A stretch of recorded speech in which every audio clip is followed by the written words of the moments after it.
আমরা মনে করি যে অন্তর্বর্তীকালীন সরকার যে টাইম ঘোষণা করেছেন সেই টাইমের পূর্বেই নির্বাচনের জন্য যে লেভেল প্লেয়িং ফিল্ড প্রয়োজন সেটি তারা তৈরি করবেন, নির্বাচনের যে ক্ষেত্র প্রস্তুতি প্রয়োজন সেটি তারা তৈরি করবেন।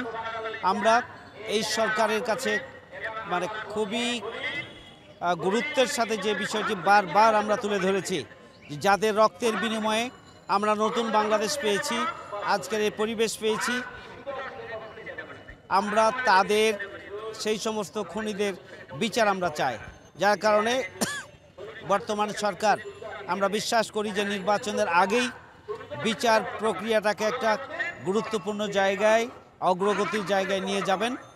আমরা বিশ্বাস করি যে নির্বাচনের জন্য যে সংস্কার প্রয়োজন, নির্বাচনের জন্য নির্বাচন পদ্ধতি এবং নীতিমালা, আইন সংশোধন প্রয়োজন, সংস্কার প্রয়োজন, আইন শৃঙ্খলা বাহিনী সংস্কার প্রয়োজন, নির্বাচনের জন্য বিচার ব্যবস্থার সংস্কার প্রয়োজন, জনপ্রশাসনের সংস্কার প্রয়োজন।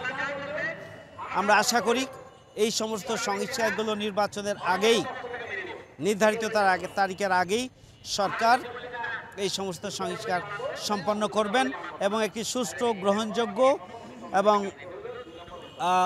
ক্রেডিবল একটা ইলেকশনের জন্য সরকার পদক্ষেপ গ্রহণ করবেন।